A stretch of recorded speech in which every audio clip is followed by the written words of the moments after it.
Okey, bismillahirrahmanirrahim. Assalamualaikum warahmatullahi wabarakatuh. Okey, kalau tadi pelajar dah diterangkan bagaimana untuk kita melengkapkan jadual nilai. So sekarang kita pergi kepada bagaimana untuk melukis graf fungsi. Okey. Jadi graf fungsi tadi ada berapa? Ada 4 kan? Okey, graf linear, graf kuadratik, graf kubik dan juga graf salingan. Okey. Jadi asas untuk melukis keempat-empat graf ini adalah sama. Okey. Jadi cikgu pergi pada contoh yang pertama. Okey, so contoh ini diberikan siap dah diberi dah. Dia dah bagi dah jadual. Okey, dah berikan dia dah bagi dah fungsi kat sini kan. Y sama dengan 5 tambah X. Okey. Kemudian dia dah bagi dah jadual nilai. Cuma jadual nilai ini belum lengkap. Okey, ni belum lengkap lagi. Ni tak ada 3 ruang kosong. Nilai Y tidak diberikan di sini. Jadi perkara pertama sebelum kita boleh lukis graf, pelajar kena terlebih dahulu melengkapkan nilai tersebut.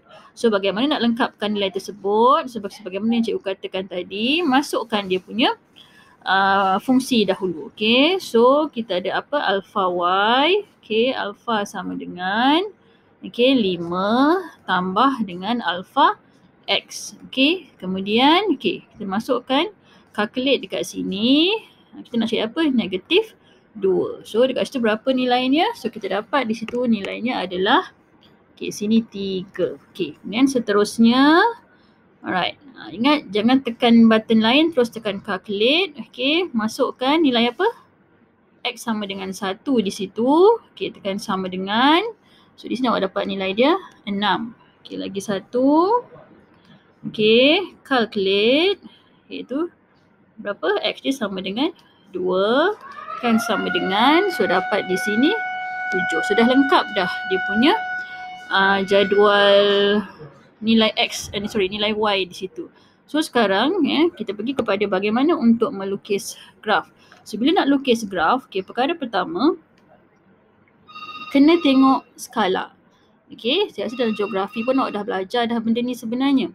Skala yang diberikan, kita ada skala 2 cm kepada 1 unit pada paksi X dan kemudian 2 cm kepada 1 unit pada paksi Y. Jadi bila keadaan ini diberikan, awak kena peka. Sebelum tu ingat paksi X, paksi Y. Macam mana paksi X, paksi Y? Kita recall balik. Ini paksi X.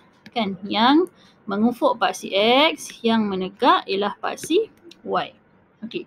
So kita tak boleh terus lukis Y dekat tengah, X dekat tengah kan. Y menegak di tengah, X melintang di tengah. Kita tengok dulu macam mana.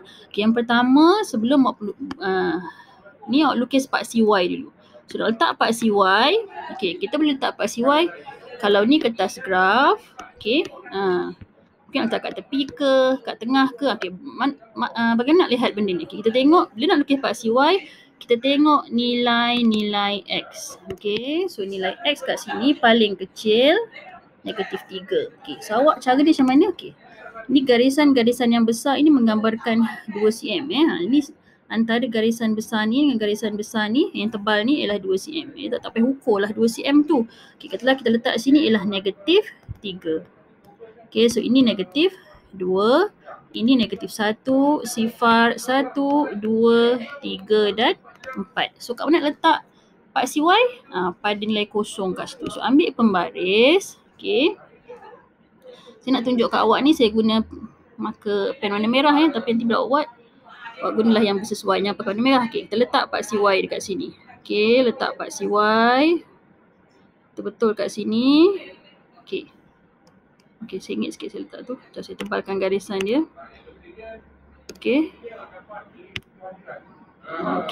Kita letak paksi Y kat sini. Ni paksi Y. Alright, so paksi Y dekat situ. So ni kita labelkan dia sebagai paksi Y. Ni paksi Y. Ni paksi Y. Nak letak paksi X dekat mana? Sekarang tengok nilai Y. Nilai Y paling besar dekat sini adalah positif kan semua? Paling besar ialah 9. Kalau kita tengok dekat sini, nilai paksi Y juga adalah 2 cm kepada 1 unit. Bila 1 unit tak ada masalah lah. Maknanya kita ambil terus 9 tu sebagai yang pertama. Kita letak sini. Yang pertama paling besar kan 9. Selang 2 cm 1 unit kan. Lepas 9 sini adalah 8. Okey, diikuti dengan 7, 6, okey, 5, 4, 3, 2, okey, 1. Alright, sini sifar. So bermakna di sini letak paksi X. Okey, di sini letakkan paksi X dekat sini.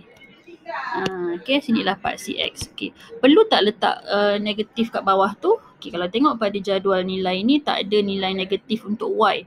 Jadi tak perlu. Pada Y ni semua positif. Semua positif kan? Okey, tengok ni.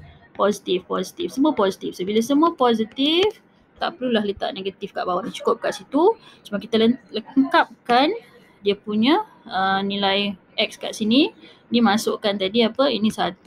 Okey, 2, 3, 4. Okey, maksimum berapa tadi? Sampai 4 je kan? Okey, X sampai negatif 3. Okey, sini negatif 1, negatif 2, negatif 3. Okey, so awak dah ada ruang untuk paksi X dan paksi Y dah lengkap. So sekarang tinggal hanya untuk plotkan nilai sahaja. So untuk plotkan nilai, okey, ni yang pertama ialah negatif 3, 2. So kita tandakan kat mana negatif 3, 2. So negatif 3, 2. Okey, kat sini nilai dia. Ni negatif 3, 2. Okey, ni negatif 3, 2. Okey, kemudian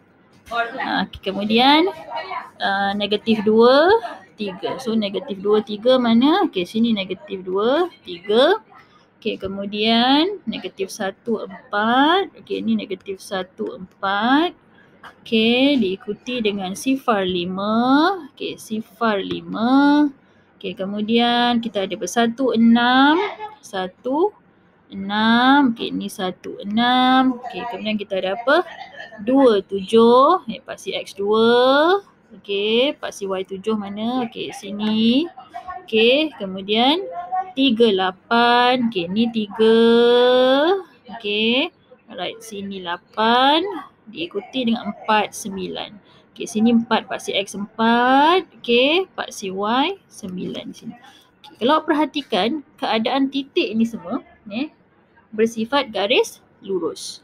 Dan kalau kita perhatikan dia punya persamaan fungsi di sini. Okey, saya besarkan sikit. Y sama dengan 5 tambah X. Nampak tak? X ini kuasa 1. Bila kuasa 1, ingat tadi sebelum ni saya ajar, dia menunjukkan dia adalah satu graf linear. Bila graf linear, dia bersifat garis lurus. So, bila graf itu bersifat garis lurus, awak mesti wajib gunakan pembaris untuk menggariskan garis tersebut. Okay, saya gunakan ni warna biru. Nanti awak gunalah pensel ya untuk lukis graf. Okey, so sambungkan ni mesti tegak. Mesti guna pembaris bila dia melibatkan graf linear. Okey. Right. Payah sikit saya nak sambungkan lurus ni, awak mesti boleh buat dengan baik. Okey, okey. Okey, lurus Okey. Lurus tak ni? Kena tak semua titik? Pastikan kena semua titik. Okey. Kenakan semua titik. Okey. Kena tak tu? Macam lari sikit kan? Okey, kejap. Okey, kita sambungkan. Okey. Alright. Lari sikit dia. Saya buat garis tebal sikit. Okey. Okey. So dia kena pada semua titik tu kan? Okey. Jadi ini adalah garis lurus ataupun graf linear yang menggambarkan fungsi Y sama dengan 5 tambah X. So basic dia sama. Cara nak lukis sama. Okay. Jadi saya dah tunjuk awak graf fungsi linear di sini. Saya minta nanti lepas ni awak buat soalan graf fungsi muka surat 162 daripada buku teks tu. Okay, cuba buat soalan B. 3B. Soalan 3B muka surat 162.